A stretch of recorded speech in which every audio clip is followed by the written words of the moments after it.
Bum, bum, bum, bum, bum. Bum, bum, bum, bum, bum. Bum, bum, bum. Hey, everybody. Where are you? Jonathan, good to see you. Where are the rest of you? Oh, there you are, Sharona. Good to see you, Tyler. Andrew. If I don't say your name, it might be because your screen name is weird. And Caleb, good to see you. Grab your cup, your mug, your vessel, your stein, your tankard, your container, your thermos. Fill it with your favorite liquid. I like coffee. And join me now for the unparalleled pleasure of this simultaneous sip.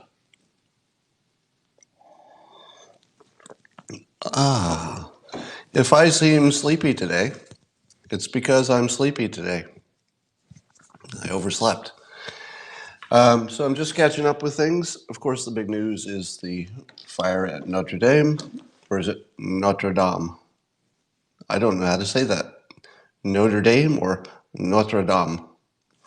Well, whichever is correct, it was a horrible tragedy, ripping out the heart of the French and much of the world. It was really hard to watch. I have to say, as fires go, I didn't know that a fire could have that much emotional content. But I've never really quite seen anything like that beyond fire before. It was a moment in which the entire world focused for a little while and felt bad and thought about the same thing. And for a little while, we're all on the same page. But of course, like everything, it's got to have a political dimension. And are we surprised that people are already asking the question, who did it? Now, if you didn't see the clip of Shepard Smith shutting down, it was a French politician he had on the air live talking about the fire. And when the French politicians started to speculate about the causes of the fire, and he mentioned that there were other church vandalizations that happened recently, so he was adding some context that a number of other churches had been vandalized recently. And Shepard Smith immediately shut him down and ended the interview because he didn't want to start speculating that, maybe it was some Islamic terrorist act. And I thought about that, and I thought to myself, on one hand, those were just facts. So the French politician was just adding facts. It seems to me an important fact if there's a church-like fire, and the context is that there have been lots of church vandalizations recently, it seems like a relevant fact. But at the same time, it's not connected. So I think, I thought about it all night, and I think I'm going to agree with Shepard Smith on this, that it was probably an act of, for Shepard's part, an act of character and principle. And I think I appreciated it. At the time, I thought to myself, well, wait a minute, this is information we should have. And, I suppose we'll have that information. But just talking about that context, simply talking about, no, it was Shepard Smith for sure. If Cavuto did it also, that was separate, might have been separate. But I have to appreciate that point, because simply talking about the context makes it look like a story of Islamic terrorism, which would be a horrible thing to put into the public's mind with no factual basis. As far as I know, there's zero factual basis to suggest that it was anything but an accident. Now, you're seeing, of course, no surprise, that you're already seeing on the social media, there's a grainy little video that seems to show somebody who may or may not be wearing traditional Islamic garb, somewhere inside upstairs in Notre Dame, and and everybody's saying, "Who is this? Does this mean something?" Well, probably, if I had to guess, without knowing anything about that video, if I had to guess, it's probably not even the same day. It's probably just completely out of context. So it would be a tragedy to make this yet another reason for us to hate each other. At the same time, reasonable people want to know the full context. But unfortunately, the context makes this potentially seriously misleading. So it's one of these weird situations where you don't want to put context on it, because actually putting the proper context on the story, in this case, it's weird, but in this case, it might make it misleading. Generally, that's the opposite. Usually, you want to add context to clarify. In this case, it's just a weird situation that context would maybe be misleading. All right. There's not much to say about the fire that won't be said 1,000 times today, so I don't want to spend too much time on that. Let's talk about some other stuff. Michelle Obama recently compared President Trump to, it's like going on the weekend to visit with divorced dad. She actually said that. So Michelle Obama compared Trump as an insult. She called the president like a divorced dad. My God. Have you ever heard a worse insult to men? Because I don't think any man gets divorced because he wants to. Like, there's no man who says, oh, my plan is to go get divorced. You know, life happens. Things happen. Divorces happen.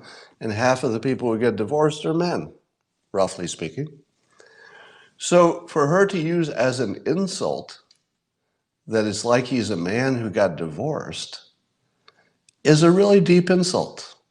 I mean, that's an FU insult, Michelle. FU. Yeah, so let me just say it. Hey, Michelle, FU. Because that's a direct insult to just men. I mean, there's no way to characterize that. It's sexist, and I personally find it insulting.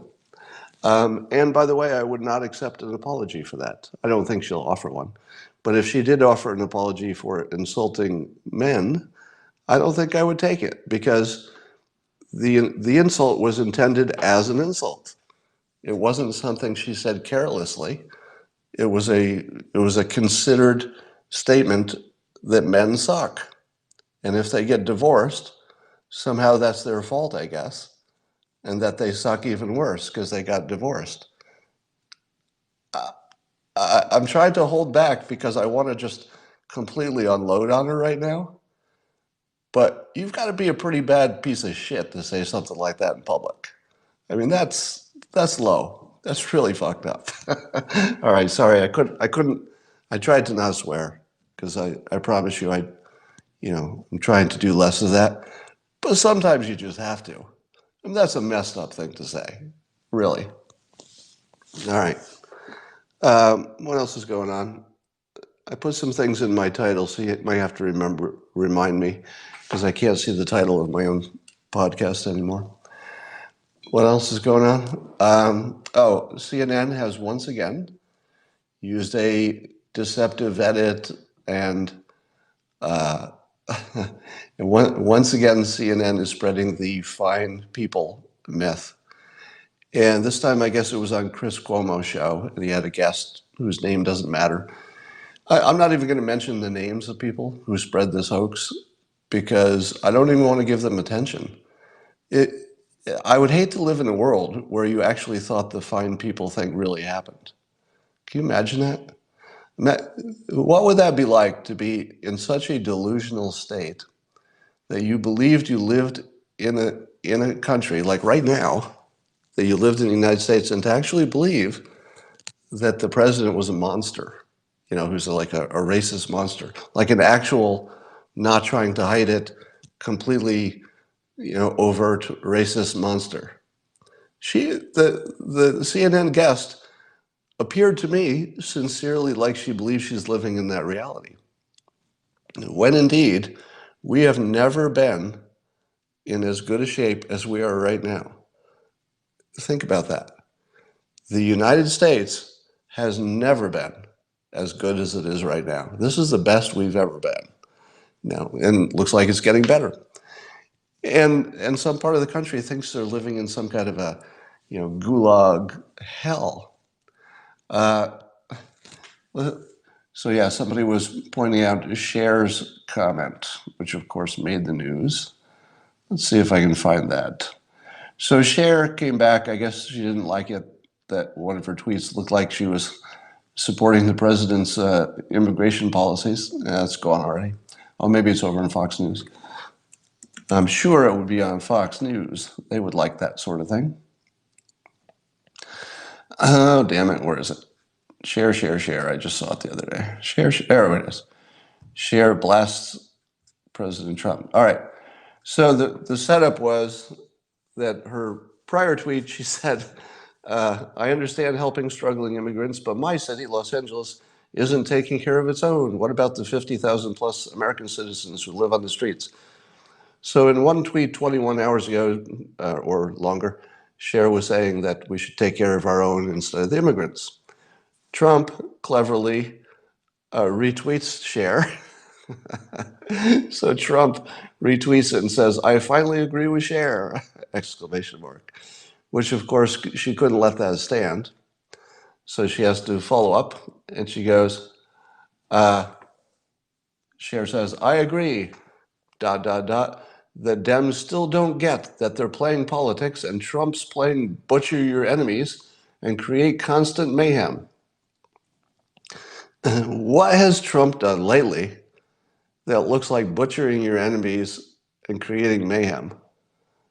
Like what would fit into that? What the hell category would that be? Name something he did that would fit into the category of butchering his enemies. Giving them nicknames? Does giving people funny nicknames now count as butchering your enemies? And then she goes on. He's an ignorant thug with lizard brain that guarantees his survival above all else. If Dems are waiting for him to have an epiphany, good effing luck. He has the heart and soul of a skeleton or death or something, she says with an emoji. And I'm thinking to myself, in what universe, in what reality, is he acting like a thug with a lizard brain with no soul? And he's butchering his enemies. Do any of those words have any correspondence with anything in your reality? Let's see. Oh yeah, he butchered his enemies with prison reform. He butchered his enemies with good jobs.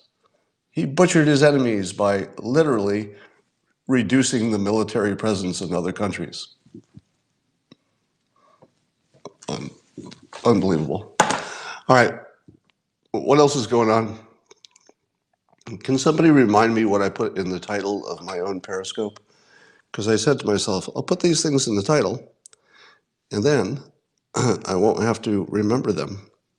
But I'm going to have to look up my own Periscope. Oh, yeah. So Nancy Pelosi refers to AOC as she said that a glass of water with a D on it could have won the election in AOC's district. So, and this is the second time she's minimized AOC and her, what she called 5 people on that side. That was amazing. Anyway, there's not much to say about that. Oh yeah, I guess I covered everything. Not much else going on. So, once again, I'm going to make the same, yeah, we talked about divorce, bad, and that. So I'm going to make the same comment I made for the last few days, and I'm going to see how often this still works. All right, remember? So CNN, of course, the stated enemy of the people. So of course, their top page, which normally would be nothing but nonstop anti-Trump news, they're running out of news. The president has taken all the news away by doing such a good job that there's nothing left to complain about. Here's the only thing they had to complain about. It's about 6 headlines down, and it says Trump gives fire advice, See how French officials responded. Now, Trump also gives airplane branding advice. Trump gives advice to everybody about everything. And even Trump didn't have anything else to tweet about. You mean, think about it. Our problems are so well solved at the moment that even Trump didn't have anything to tweet about. He ran out of tweets. He tweeted about how to put out a fire. I'm going to say I don't need to look at that link because I don't care what he said about the fire. I don't care what they said about what he said about the fire. It's all they got. All right. The rest is, of course, about the fire. And there's literally, oh, I forgot the other story. So there's another piece of fake news that's based on real news. And the real news is terrible out of context. When you put it in context, it's still terrible, but it's a completely different story. And it's a story about the surviving parent. So there were a couple, one of them died in Afghanistan, the other was not a legal citizen, and they had a child. So the one who died in Afghanistan is gone. The surviving spouse was asked to appear at court for something. Did not appear in court on the day because there was some mix-up with the addresses or whatever. And ICE deported that person. And then once they figured out what was going on, they undeported that person, and now the person's back. So people are blaming the president for deporting this person because the president is a monster. Now, do you really think that the president was involved in that decision? How dumb do you have to be to think that the president was, let's deport the surviving spouse of a veteran? Does anybody really think the president was somehow involved in that decision? Secondly, the moment I saw it, I said to myself, I'm going to wait because you know this isn't what's being reported. I just said to myself, I'm not even going to talk about this dumbass story because you know this story is not the way it's being reported. And sure enough, there was something bad that happened, and we should not be happy about it. Somebody was deported that most of us think should not have been deported. As soon as ICE figured out what they had done and what the problem was, they fixed it. Now, probably there's situations in which they don't fix it, and they do make mistakes. But let's be honest about the fact that we live in a country where ICE exists. You want them to exist in some form because you can't have open borders. So you need some kind of border enforcement, and there's no such thing as that much border enforcement without some mistakes. Now, I've said this before, but I think the way you should judge any organization or any person is not by the mistakes they make, because we all make mistakes. If we judge people by our mistakes, we would just all hate each other, because we all make mistakes. So it's a terrible way to judge people. Here's a better way. Judge people by how they respond or correct their mistakes. Because if you say, I'll only like people who don't make mistakes, well, you're going to live a very lonely life. How about we say, everybody makes mistakes, we wish you wouldn't, but now what are you going to do about it? ICE made a mistake, they fixed it the only way they could. They couldn't do more than fix it because they couldn't travel back in time. To me, that's as good as any organization can do. Make your mistake, own it, fix it, move on. That's the best we can do. So I'm okay with ICE on that one anecdote anyway, not a general statement. You may have seen that I tweeted today that today is a special day for me. I'm not sure how many people know that, but today's the 30th anniversary of the first Dilbert published comic. Today is my 30th anniversary. Alexa, what is 365 times 30? 365 times 30 is 10,950. 10,950 comics. That's how many you have to draw if you do a comic a day for 30 years. But I've done more than that because I've also done books with original comics, etc. So I have probably drawn somewhere in the neighborhood of, I would say, 11,500 comics. 11,500 comic strips. That's how many I've drawn and written. So today's that day. My publishing and syndication company, they asked me, if we wanted to publicize this and make it a big deal. And I demurred. I said, let's not make this a big deal. I like sharing it with all of you because we have a relationship, a Periscope relationship, and sometimes more than that. And so I like sharing it with you because it's a personal accomplishment. I don't love anniversaries as a public event. It's not meaningful to the public at large. And so I'm not a big fan of anniversaries, but it's a milestone, and thank you for sharing it with me. Does it get easier or harder? That's a good question. It gets easier in terms of technique. So the actual execution of a strip is all easier. But it is harder in terms of I'm more likely to wake up wishing I didn't have to do a comic today. In the first 20 years, I was happy to get up and draw a comic. But that's a lot of comic drawing. I wouldn't mind doing something else. I don't know what it would be like if I didn't have that in my life. It's such an organizing principle for my, half of my life. So, I've been drawing Dilbert for half of my life.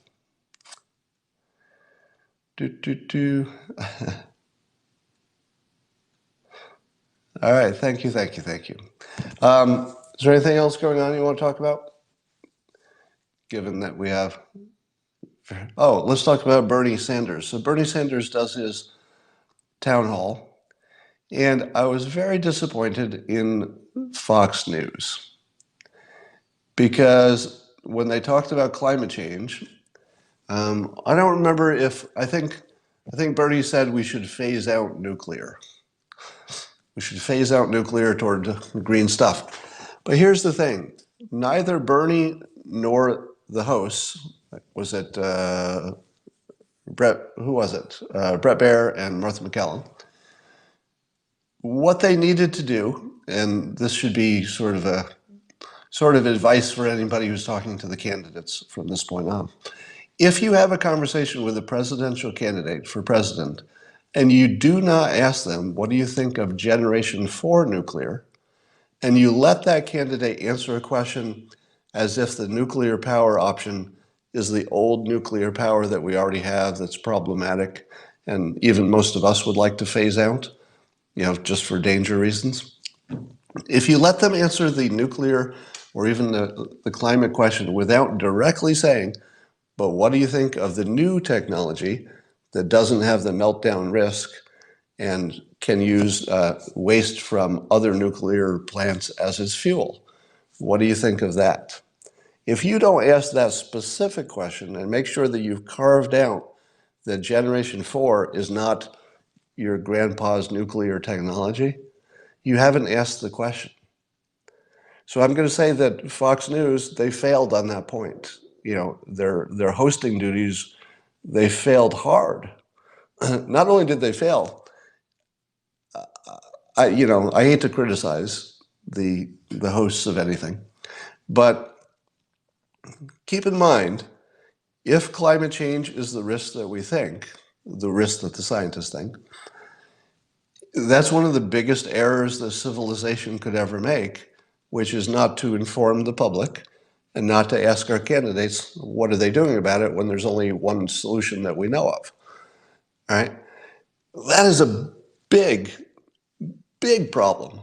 It's a gigantic problem. Here's another question that hosts should ask, not just Fox News hosts, but anybody who's talking to a presidential candidate. They should say, do you believe that the president called the racists at Charlottesville fine people? And they should play, then if they say, yes, I believe that, then they should say, here's his actual quote. I'm not talking about the neo-Nazis and the white supremacists, they should be condemned totally. And then you say to them, is that unclear to you? Condemned totally. How do you interpret condemned totally? Does that seem like there's some wiggle room in there? I think that every town hall, every interviewer should ask those two questions. The most important two questions for every candidate are, how do you feel about Generation 4 nuclear? And do you believe that this is an unclear statement about racism? It's two biggest problems right there. All right.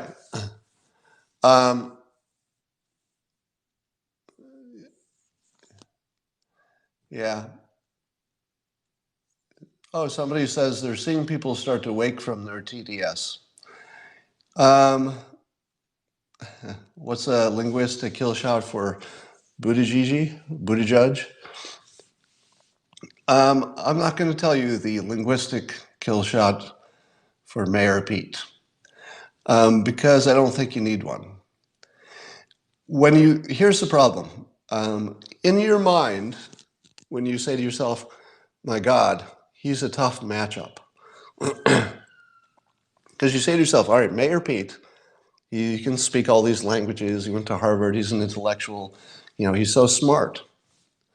How can President Trump compete against this guy who's so smart and clever, and he's good with words, and he's got a great education, he's sort of an intellectual. How do you compete with that? Let me tell you how. Nobody likes that shit. If you put President Trump on a debate stage with Mayor Pete is going to have lots of little intellectual zingers. Zing! Did you see how that I made that play on words? Zing! Gotcha! Gotcha! How about this? Play on words. Whoa! Whoa! You didn't see that play on words coming? Ha! Gotcha! Zing! Zing! Zing! I got you with my little word repartee. Wah! Wah! Hey, President Trump, I know a fact you don't know. Ha! I know a fact. You don't know a fact. Ah! I'm intellectual. I'm intellectual. And then President Trump gets up there and says, I lobbed 25 missiles into Syria just for fun. He didn't actually do that. But consider the two images side by side. And by the way, Mayor Pete is awesome. I don't mean to insult him. He's a smart, serious guy, veteran. He's got a lot going on. I mean, he's got a nice package of talents, and it is not an accident that he's doing well. So no insult to him at all. But the matchup is going to look like power and maturity, the president, power and maturity, and it's going to look like it's word stuff. So you're going to see Mayor Pete having all the best words. He's going to have vocabulary. He's going to have cleverness. It's going to tie together. He's going to have little sayings that you wish you said. He's going to have a twist of a word that you're going to say, wow, that was clever. That was a clever little thing you did there, Pete. And he might wow us with his cleverness. But he's going to be up against the force of nature. If you have a choice, because we're all sort of lizard brains, as Cher was nice enough to say, we're all a little basic as human beings. And when you imagine, the people coming at you, you imagine that you're in a world full of people who would do you harm. The stronger character has a gigantic advantage, especially if he's coming off the best first term anybody ever came off of. So the president's matchup with Mayor Pete, you don't want to don't discount the fact that the president would be bringing power and Mayor Pete would be bringing cleverness. So let me summarize it this way. If you put them both on stage, you've got power and then you've got cleverness. Power wins. Power wins if you're running for president. Especially if you have a president. It might have been a different situation. Could have been a different situation if neither of them had already been president. But coming off a hugely successful first term, cleverness doesn't buy you anything. What is it that Mayor Pete's going to do that we need or isn't already working? What's he going to do? Somebody said that Yang has a nuclear power plan. That would be interesting. He would be worth a second look if he has that. All right, I'm going to call it now, and I will talk to you later.